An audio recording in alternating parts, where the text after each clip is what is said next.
Hey everybody, so I guess I'm opening up my YouTube channel, and I just wanted to share a little bit of information on this new moon. It feels like new beginnings. Man, there's a lot going on astrologically, and I'm not an astrologer per se, but I really just felt it was important to share a few things coming up. So yesterday, September 1st, Uranus went retrograde for the next September, October, November, December, and January till the end of January. That's 5 months, okay? And Uranus is the planet of unexpected happenings and occurrences.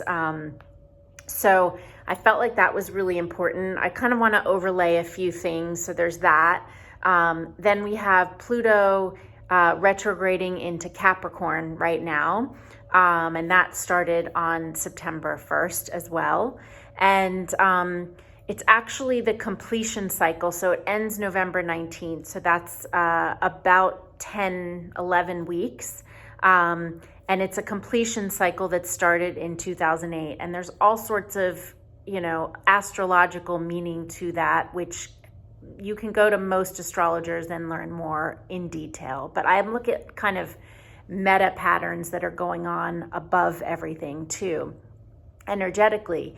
So that started in 2008, and so we're coming to a completion November 19th. But in January of this year, Pluto went into Aquarius until yesterday, September 1st.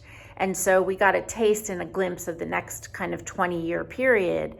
But what I've shared in the past is that this Pluto in Capricorn was like the beginning of kind of this, the ending of the old and the beginning of the new, and neither really were anchoring in, or we could begin to have them anchor in. So whatever you had beginning in 2008, we're coming to completion in November. And so that is going on. And then we have this new moon in Virgo. And now that Uranus is retrograde, it's also retrograde conjunct asteroid Magdalena and after Mary Magdalene.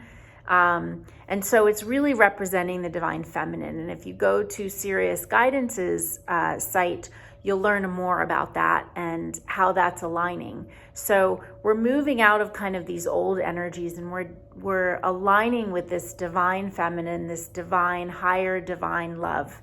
And so these next 5 months are really critical. These next kind of 10, 11 weeks are critical for closing out and then welcoming in what this new chapter is. And so letting go of lower density vibrations and letting go of things and people and places that are no longer serving us. So you may feel kind of a quantum leap. And I'll be honest, last month was August, and obviously we're in September. And what was really interesting for me about August was it was a really dense, heavy month. So July, what I was working with in my meditation classes was really about the energy of the navel point and the heart center. So, we have to open up, in order to open up our heart, we've got to get our core, our kind of second and third energy centers open. Obviously, we have to also anchor in our root chakra.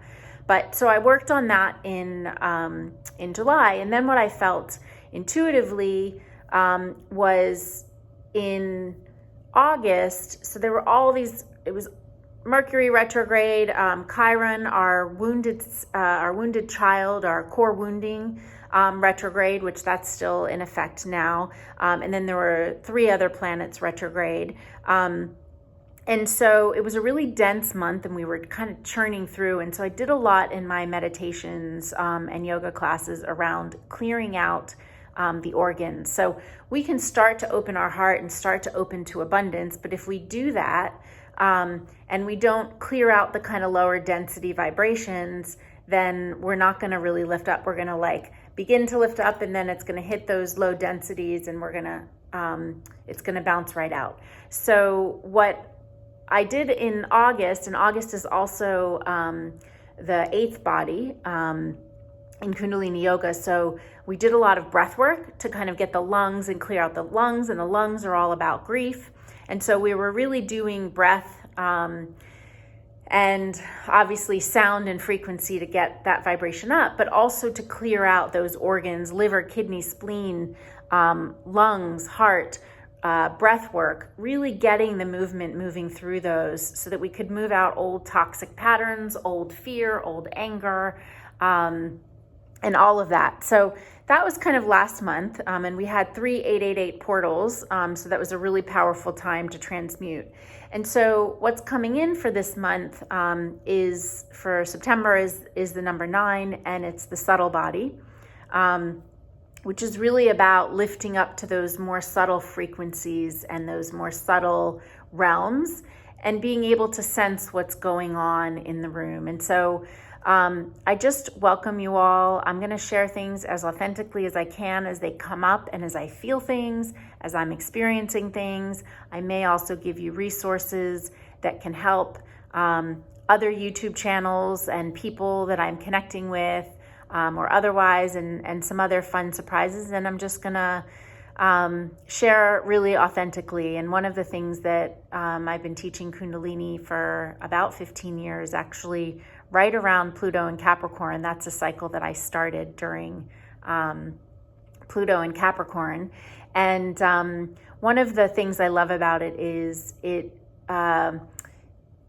gives you a greater experience of yourself. So it gives permission for others to have a greater experience of themselves. And that's what I hope that by listening to this YouTube channel, you will be able to experience a greater experience of yourself.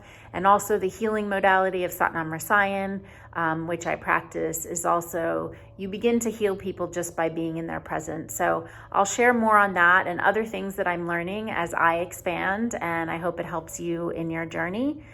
Please comment and join in this authentic ride. Blessings.